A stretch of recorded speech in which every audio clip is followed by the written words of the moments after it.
This is Coordinator's Corner, presented by JCW's The Burger Boys. Back live at Studio B, I am Spencer Linton. We now welcome in BYU Associate Head Coach, Defensive Coordinator, and Safeties Coach. The great Jay Hill is with us, Coach. Happy Thanksgiving week. Well, thank you, and it's great to be with you, Spencer. All right, an amazing defensive performance in many regards for your team. We talked with Kelly Papinga just a few minutes ago about holding Cincinnati to only 87 rush yards for the game. That's less than half of what they were averaging on the season. Interested to hear your thoughts on what you saw from your defense as an entire unit and that aspect of the game and how you were able to limit them so much. Well, I think the guys up front did a great job. The defensive line played pretty well. The linebacker fits were clean. That was a very good rush offense. I mean, they had 4 guys averaging over 6 yards a carry, so to hold them under 100 yards rushing was a huge deal. Proud of the coaches and just the game plan they came up with to stop the run. You exit Cincy on a +2 in the turnover margin, and one of those early in the second half really felt like changed the game when Tanner Wall got that interception. You called the interception play, and it worked, and BYU turns that into points. But what specifically did you see on the 2 turnovers that BYU forced? Well, we talked about at halftime just doing our jobs and going out and stay the course, and let's do some things this half, but just be us, be sound.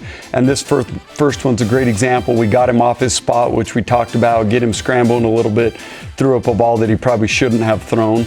And then this is just a great effort by Tavion Beasley to get him wrapped up. I don't know why the guy drops the ball, but unfortunately this should have been a touchdown. Yeah, how do you manage a situation like that? Because they blew it dead, and then I don't know if they were going to review it, but Kalani's on the sideline going wild, like, hey, review, and then finally a timeout is called or there's a stoppage there. So what was happening in those moments? Did you know immediately, like, oh, I think that's a fumble? Yeah, so we thought it was a fumble from the box, and we have the ability to replay things quickly on our iPads.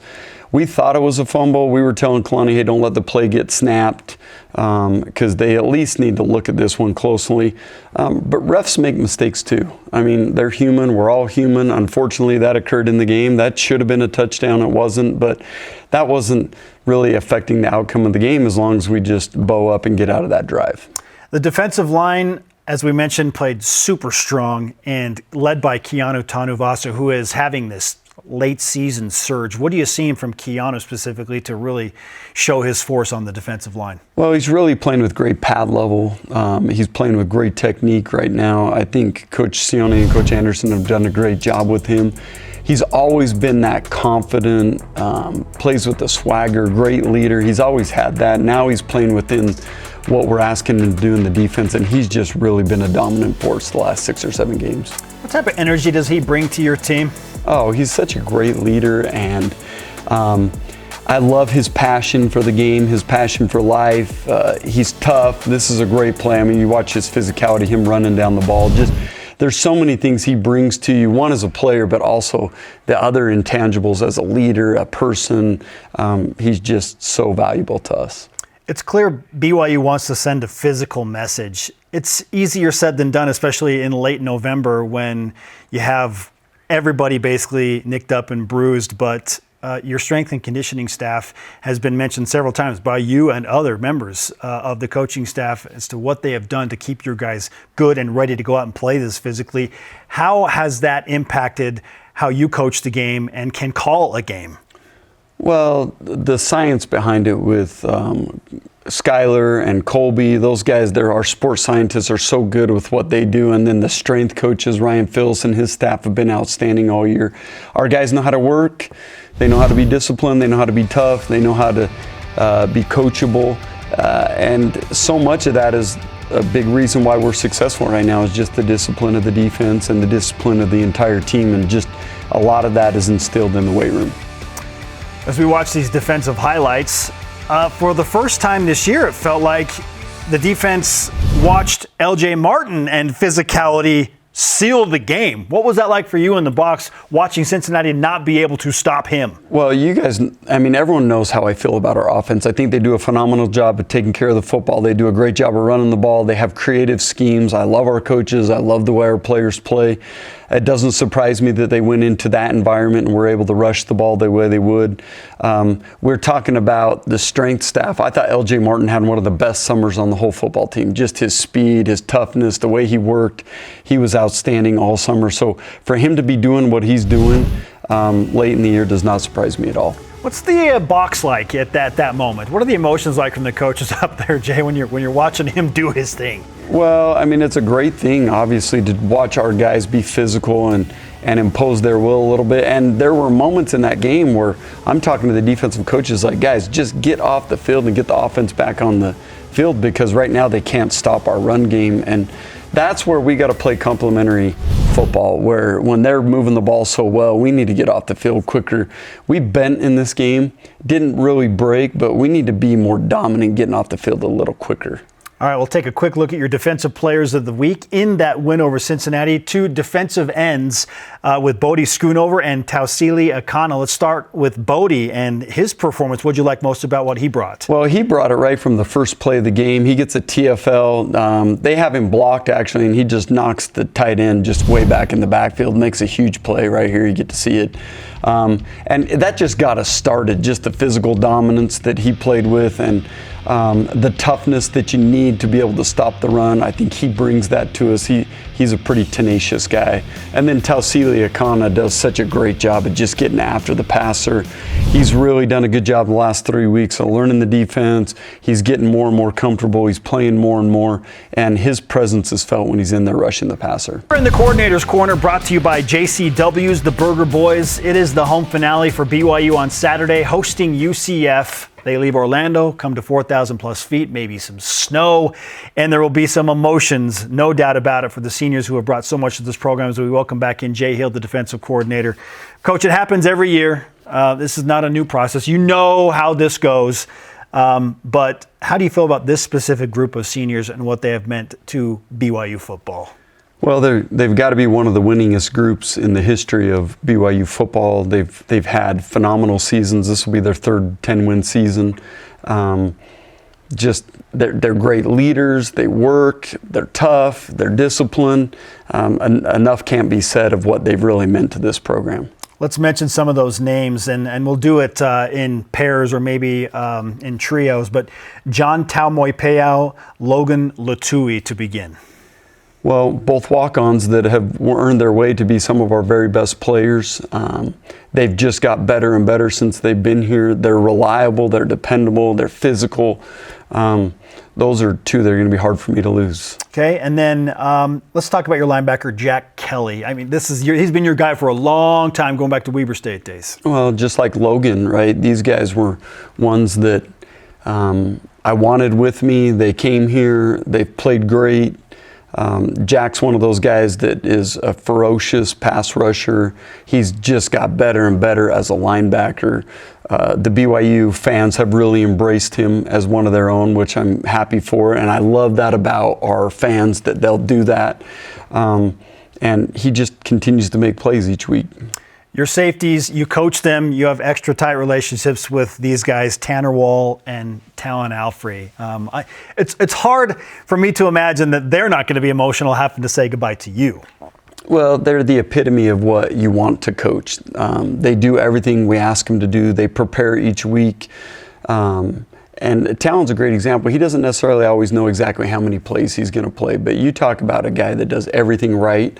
If I was buying stock into someone post-football, it would be a Talon Alfred, it would be a Tanner Wall. These guys are going to be super successful with how they handle their lives and their business each day. They're both graduated. They're both just the kind of guys you always want to coach. And then finally, Maury Bamba and Jaden Dunlap, a couple of your talented secondary players. Well, and Maury's a great example of someone where he could have gone in the portal. He could have left BYU. BYU's good for Maury, and Maury's great for BYU. And same with Jaden Dunlap. Those guys, they give you what you ask them. They try like crazy every day to be the best they can be. They've grown so much since they've been at BYU. And again, like I say, I think BYU's grown having those guys here. They're not members of the church. They're not guys that came to BYU thinking, oh, this is my dream school, but they've made this place better by just who they are as people. How do you feel about the overall depth of your defense going into this game against UCF? We've talked about the seniors that are going to play and be honored, but maybe some of the other guys who are going to come back, Justin Kirkland, Tommy Prassis, they've been on the injury report for a while. So how are things going injury-wise? Well, I think we're going to get healthier. We're going to get some of the guys back that we've decided to redshirt. If we get into the postseason like we expect to do, we got a chance to get some really good players back. Our depth has been really good at certain spots, and we've been thin at others. And it's a tribute to the backups that have had to come in and play. We lost Che early in the year, and then we lose Max Alford later in the year, and that linebacker spot has had to have guys step up. And Jack got dinged, and Glasker got dinged, and Ciale got dinged, and Coach Enna's work with that group and keeping the continuity there, and all the while keep winning, has been a huge deal for this team. All right, good news. BYU getting healthy for what you hope is a special run through the postseason. Obviously, you have to handle business against a motivated UCF team that's going to be playing for bowl eligibility. They do have to leave Orlando and come to Provo. What is the most concerning about UCF's offense when you review their film? Well, they're very talented. I mean, they recruit one of the hottest recruiting beds in all the country, and they have so many guys right there in their backyard. They're going to come in, and they're going to look pretty, and they're going to run fast, and they're going to have big-time players.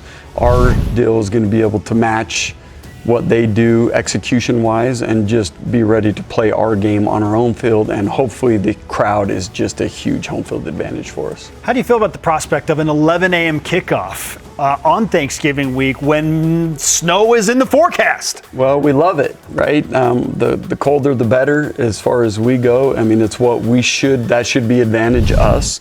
I hope it's that way. I hope the fans bundle up and come and bring the same passion they always do. We need them in this game to be a home field advantage just like it is at night. We need it to be that way in the day. I'm excited about the matchup, and I'm excited for the prospect of knowing that if we win, we're in the Big 12 championship game. And if you would have told us that early in the year, win the last game you're in, I would have taken it for sure. And these players have got us in this position, and let's go. All the marbles. Coach, how would you explain the emotional state of this team and balancing the different things that are happening this week with Thanksgiving and a holiday, but a huge game upcoming and senior day? There are a lot of things happening this week for BYU, so what's the key to managing that? Well, there's always noise surrounding good teams, and you get to this point, we're no different than Oregon or Ohio State or these teams that really, there's a lot of teams that have to win to get in to their conference championship games, and there's a lot of noise surrounding it. And now you got to couple that with Thanksgiving, and you got to couple it with fans traveling and all the other stuff that goes on. We need our guys to be at the top of their game. We need the fans to be at the top of the game, and because there is a lot riding on it, but that's because we've earned this. And if you haven't earned it, you don't get it. And that's the reality of our football team. They've stayed humble. They understand what's at stake, and my guess is we'll be super prepared for this one. I love the idea of fans being at the top of their game. Yeah. Like, let's go. Yeah. We need them, right? I mean, like I say, they've got us to this point too. We got a chance to go undefeated in our own stadium this year, and to have the special years that everybody wants to have.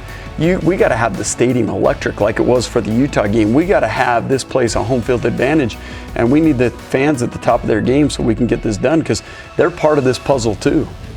All right, Coach, let's finish with this. Thanksgiving week, what are you looking forward to most about the meal on Thursday? Oh, family.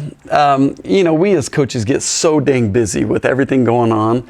Thursday's about family, and it's about being with loved ones, and it's about being with coaches and players that we love. That morning we get to wake up and have a practice with the players that we love and be with the coaches that we love, and then we get to go with our families and have some of those players in the meal with us. I look forward to that. It's such a special time. Are you a big pie guy? You know what? I eat it all. Unfortunately, usually on Thanksgiving night, I'm like everybody else where I'm like, why did I do that? But it's a glutton, I guess. We're going to go eat that day. Let's go. Coach, we appreciate the time. Thanks for coming in. Can't wait. There we go. The great Jay Hill is with us on Coordinator's Corner.